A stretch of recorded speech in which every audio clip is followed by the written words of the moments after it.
சமூகங்களிடையே பதற்றத்தினையும் வன்முறையையும் தோற்றுவிக்கின்ற நடவடிக்கைகள் அண்மை காலங்களில் அதிகரித்துள்ளதை இத்தகைய சம்பவங்கள் வெளிப்படுத்துகின்றன.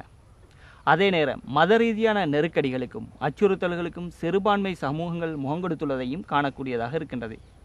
அடுத்து நாம் அது குறித்த சிறப்பு பார்வையொன்றை உங்களுக்காக தருகின்றோம். நுகேகொடை வழிகாட்டும் ஒன்றிய சபையை சேர்ந்த இவர்கள் வளமையான ஞாயிறு ஆராதனையில் ஈடுபட தயாராகின்றனர். கிறிஸ்தவத்தின் அசம்பிளி ஆஃப் கோட் பிரிவினரான இவர்களில் சிங்களவர்களும் தமிழர்களும் இங்கு காணப்படுகின்றனர். எனினும் இவர்கள் சமீபத்திலேயே இந்த மதத்தை தழுவிக்கொண்டவர்கள். இதனால் பொதுவாக கிறிஸ்தவ ஆலயங்கள் மீது விடுக்கப்படுகின்ற பலவந்த மதமாற்ற குற்றச்சாட்டுக்கு இந்த தேவாலயம் உள்ளாகியுள்ளது. My congregation is 90% converts. எமது தேவாலயத்துள்ள கிறிஸ்தவர்களில் 90% ஏனைய மதங்களை சேர்ந்தவர்கள். எனவே நான் எவ்வித தடையையும் விதிக்கப் போவதில்லை. In fact, they support us. நீங்களே அவர்களிடம் கேட்டு தகவல் அறிந்து கொள்ளுங்கள். So it is something. இவர்கள் அனைவரும் எங்களை ஆதரிக்கிறார்கள். This is just allegation that they are making in order. இது ஒரு போலி குற்றச்சாட்டு என்பதையும் வெறுமனே முரண்பாட்டை உருவாக்குவதற்கு இது செய்யப்படுகின்றது என்றும் நான் கூறுகின்றேன். A conflict, there should be some issues. இந்த நிலையில் இந்த தேவாலயத்தின் கட்டட விஸ்தரிப்புக்கு இந்த பிரதேசத்தின் அதிகாரிகளும் மக்களும் எதிர்ப்பு தெரிவித்து வருவதாக கூறப்படுகின்றது. அதே நேரம் தமக்கு சில பௌத்த குழுக்களிடமிருந்து அச்சுறுத்தல்கள் காணப்படுவதாகவும் தங்களை புலிகளோடு தொடர்புபடுத்த சிலர் முனைவதாகவும் ருவான் ஏக்கநாயக்க கூறுகின்றார். நாம் இங்கு பங்கர்களை நிர்மாணிக்கின்றோம் என்று புகார் செய்கிறார்கள். எமது தேவாலயத்தில் அடிமட்டத்தரை பூமிக்கு சற்று கீழாக இருப்பதனால் அவர்கள் அதனை பங்கர் என்று கூறுகிறார்கள். அதனை அவர்கள் பங்கர் என்று நினைத்திருக்கலாம். அத்துடன் நாம் புலிகளுக்கு பயிற்சி அளிக்கிறோம் என்றும் கூறுகிறார்கள். இங்கு தமிழர்கள் அதிகமாக இருப்பதனால் தான் அவ்வாறு கூறியிருக்கிறார்கள். கிறிஸ்தவ மதத்தினை பல்லின மக்களும் தழுவியிருப்பது உங்களுக்கு தெரியும். எங்களுக்கு இனரீதியில் எல்லைகள் இல்லை. ஆகவே நாம் உங்களுக்கு புலிகள் பற்றி சந்தேகம் இருந்தால் போலீசாரை இங்கு அனுப்பி விசாரணை செய்யுமாறு கூறினோம். மார்க்கய ஒன்றிய சபையில் புதிதாக இணைந்து கொண்டவர்கள் தாம் இணைந்து கொண்டதற்கான பின்னணி குறித்து இவ்வாறு கருத்து தெரிவிக்கின்றனர். ක්‍රිස්තියානි පරිසරයකින් මට ගල් කෙනෙක් හම්බුණා. එයා තුලින් මගේ ජීවිතය එයා තුලින් මම දැක්කා යාගේ ජීවිතය තුලින් බොහෝ දේවල් දැක්කා යාගේ ජීවිතයේ තියෙන වෙනස්කම්. ඒසට මට අතර මා බොහෝ වැරදි මාර්ගයේ ගිය කෙනෙක් නිසා ඉතින් මට එයා තුලින් දෙවියන් වහන්සේ ගැන දැනගන්න ලැබුණා. ඉතින් මම එයා තුලින් තමයි දෙවියන් වහන්සේ තුලට ආවේ. அசம்பிளி ஆஃப் கோட் தேவாலயத்துக்கு பெருமளவு கிறிஸ்தவ பக்தர்கள் இணைந்திருக்கின்றார்கள். மக்கள் தங்கள் பிரச்சனைகளுக்கு பரிகாரம் காண்பதற்காகவே தேவனிடம் வருகின்றார்கள். தங்களையே இழந்துள்ள மக்கள் தேவனின் அருளை தேடி அவரது அன்பை வேண்டி நிற்கின்றார்கள்.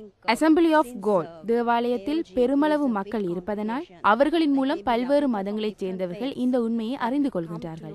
இதுவே மற்றவர்களுக்கு பெரும் பிரச்சனையை தோற்றுவித்துள்ளது. பரவலாக நாட்டில் அசம்பிளி ஆஃப் கோட் தேவாலயங்கள் முகம் கொடுக்கின்ற சவால்களுக்கு ஒரு உதாரணம் மாத்திரமே இது. இவ்வாறு பல சந்தர்ப்பங்களிலும் மதத்தலங்கள் மீதும் அங்கு வருபவர்கள் மீதும் வன்முறைகள் இடம்பெற்றுள்ளன.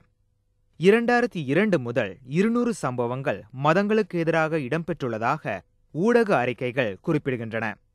நீண்ட காலம் பல்லினங்கள் சகவாழ்வுடன் வாழ்கின்ற இலங்கையில் இத்தகைய சம்பவங்கள் பாரதூரமற்றவை என தோன்றலாம். எனினும் அண்மைய காலங்களில் இதன் அதிகரிப்பானது பலரையும் அதிர்ச்சியடைய செய்துள்ளது. அண்மையில் கிராண்ட் பாஸ் முத்துமாரியம்மன் கோயில் தாக்கப்பட்டமையும் இன்னும் பல்வேறு இடங்களில் தேவாலயங்களும் பள்ளிவாசல்களும் தாக்கப்பட்டமையும் இதனை தெளிவாக வெளிப்படுத்துகின்றன. எனினும் சமூகங்களின் உணர்வலைகளை தூண்டுகின்ற இத்தகைய நடவடிக்கைகளுக்கு எதிராக பௌத்த மத குருக்கள் குரல் கொடுத்ததாகவும் தெரியவில்லை. අපි ආගමික සහජීවනයෙන් ජීවත් වෙන්න අපි අනේක වාරයක් කැමතියි. අපිත් එක්ක ජීවත් වෙන කතෝලිකයෝ ඉන්න දෙමළා ඉන්න අපි කවදා හිංසා පීඩා කරන්නේ නැහැ. ரோஹான் இத்தகைய வன்முறைகளும் அச்சுறுத்தல்களும் ஒரு சிலரின் திட்டமிட்ட செயற்பாடு என கூறுகின்ற அதே நேரம் சமூகத்தின் பெரும்பாலானவர்களது கருத்தோ இதற்கு முற்றிலும் மாற்றமானது எனவும் கூறுகின்றார். பெரும்பான்மையான பௌத்தர்கள் சமாதானத்தை நேசிப்பவர்கள் என்றும் அவர்கள் எல்லோருடனும் நல்லெண்ணத்துடன் வாழ விரும்புகிறார்கள் என்றும் நான் நினைக்கிறேன். ஆயினும் ஒரு சிலரே இத்தகைய செயற்பாடுகளில் ஈடுபடுகிறார்கள். இவர்கள் மிகவும் பலம் வாய்ந்தவர்கள். இன்றைய போக்கை என்னால் அவதானிக்க முடிகின்றது. இது மிகவும் துரதிர்ஷ்டமான போக்காகும். பெரும்பான்மை மக்கள் ஏதோ ஒரு காரணத்துக்காக தங்களுக்கு பாதுகாப்பு அற்ற நிலை உருவாகியுள்ளது என்று உணர்கிறார்கள். யுத்தத்தினையும் வன்முறையினையும் தோற்றுவித்த இன முரண்பாட்டுக்கு நாடு சமாதான தீர்வினை வேண்டி நிற்கின்ற இந்த காலகட்டத்தில் சமூகங்களிடையே வெறுப்பினையும் பிளவுகளையும் ஏற்படுத்துகின்ற இவ்வாறான மத பிரச்சினைகள் எரியும் நெருப்பில் எண்ணெய் வார்ப்பதற்கு ஒப்பானது. எனினும் இதனை உணர்ந்து செயற்படாதவர்கள் இந்த சமூகத்தில் இல்லாமலும் இல்லை. අපි අදත් ආගමික සහ ජීවනයෙන් කටයුතු කරන්නේ. ඒ අනුව තියෙන ආගම් සන්ධානය. ආගම් සන්ධානයේ මම උපසභාපතිවරයෙක්.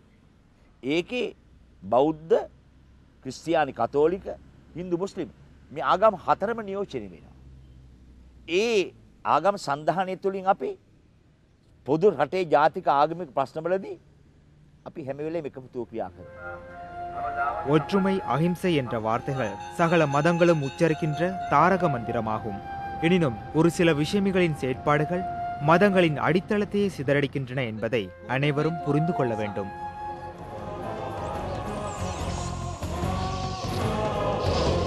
சமாதானத்திற்கு மாணவர்களின் பங்களிப்பு.